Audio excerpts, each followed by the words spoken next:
청계천은 조선시대부터 현대에 이르기까지 서울의 중심을 가로지르며 많은 역사적 사건과 문화적 이야기를 지닌 곳입니다. 역사적으로 중요한 건축물과 유적을 복원하여 현대 도시와 조화를 이루고 있으며 도심 속에서 휴식과 여가를 즐길 수 있는 중요한 공간으로 되었습니다. 국내외 관광객들에게 새로운 관광 명소로 자리매김하고 있고 또한 주변 지역 경제에도 도움이 되고 있습니다. 오늘은 서울 역사문화구청 안진호 감독을 모시고 청계천에 관한 이야기를 듣도록 하겠습니다. 네, 안녕하세요. 안녕하십니까? 네, 안진호입니다. 청계천과의 인연에 대해서 한번 말씀해 주십시오. 제가 한양 사대문 안 수도 서울에서 태어나서 쭉 자라왔고요.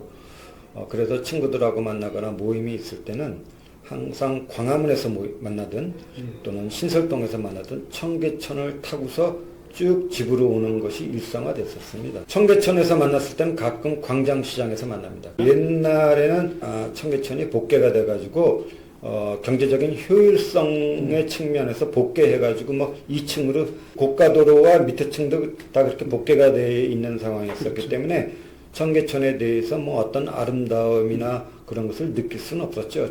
청계천이라는 것은 수도 서울의 어떤 의미에서 상징성을 갖고 있습니다.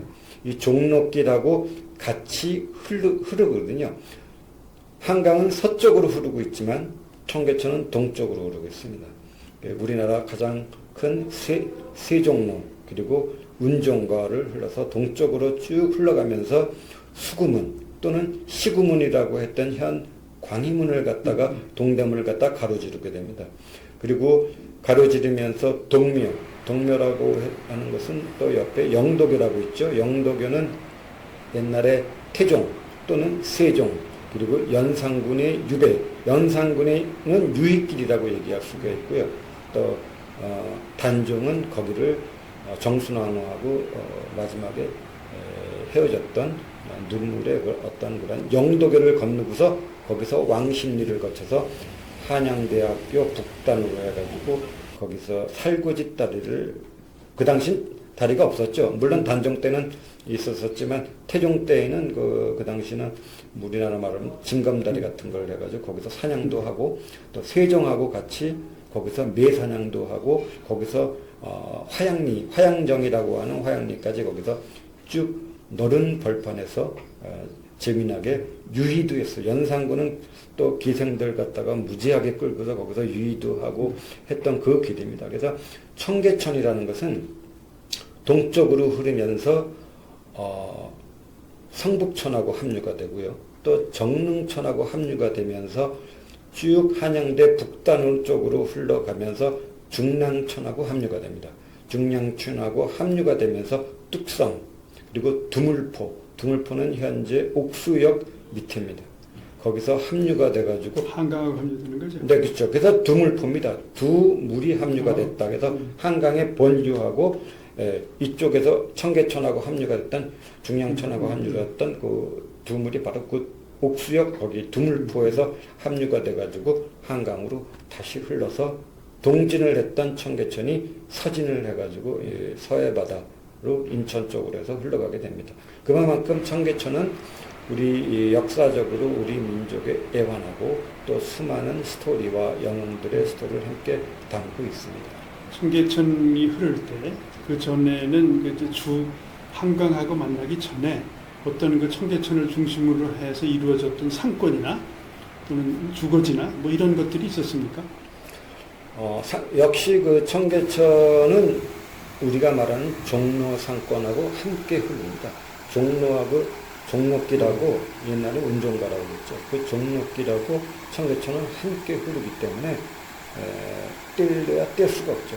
가장 크고 번잡했던 그 종로길하고 함께 가기 때문에 지금도 결국은 가장 그 유명했던 광장시장, 동대문시장 그리고 더 밑으로 내려오면 종로 3가 을지로 그 상권들하고 같이 숨을 쉬면서 흘러갔기 때문에 그것은 거의 필연적이죠.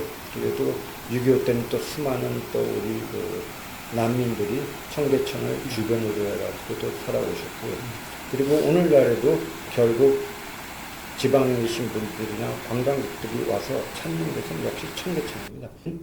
이명박 대통령 시절에 잘 정돈시킨 그 청계천이 지금은 하나의 관광 문화 상품으로서 광장시장이나 그 수많은 그 종로 3가 을지로의 먹거리들과 함께 어우러져 가지고 상당히 중요한 시너지 효과를 느끼게 하는 그런 매우 중요한 관광상품의 하나가 되고 있습니다. 세종로에서 시작합니까, 청계천이?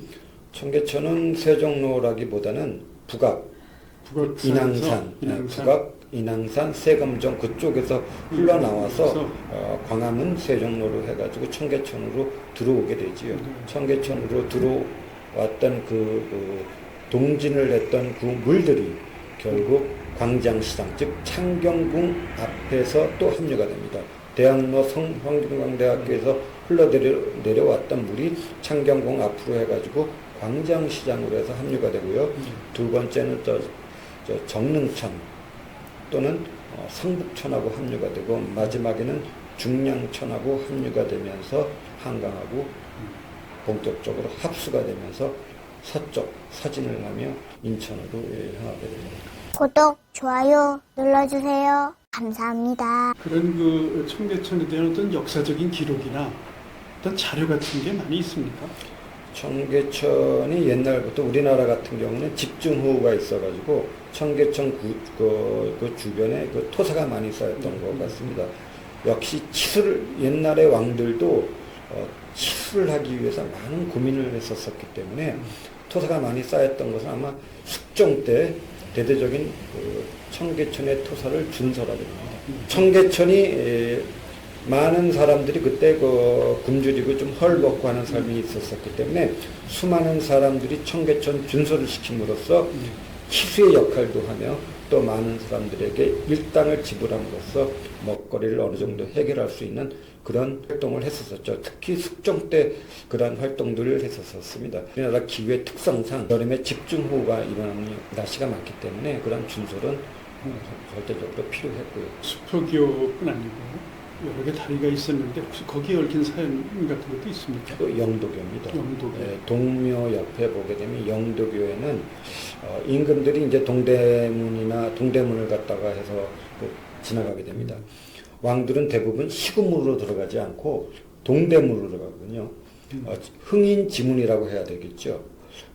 시구문 같은 경우 옛날에 그 시체가 들어갔다는 것은 신당동이 우리가 신당이라고 했지만 딱 공동묘지였었습니다.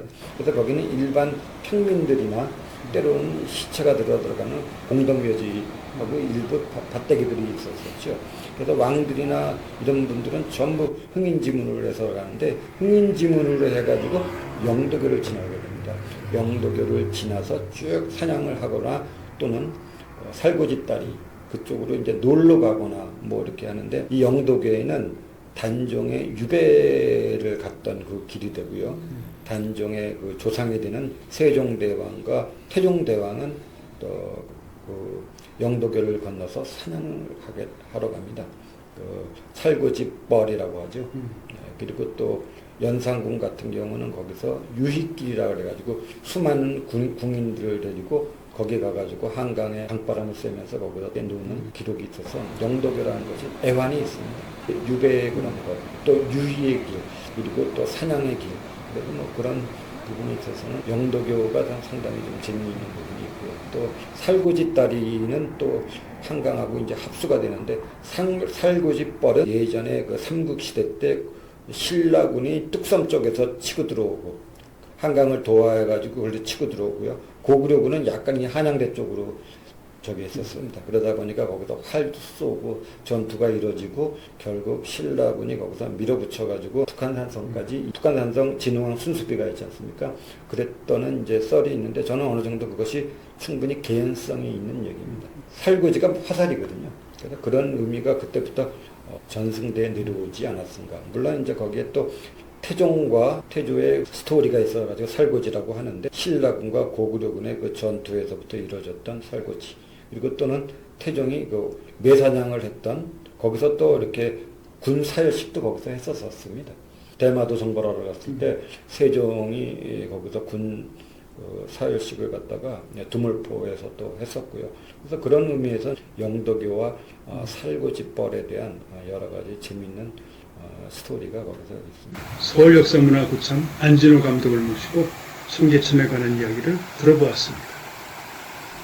여러분 시청해 주셔서 감사합니다. 네, 고맙습니다.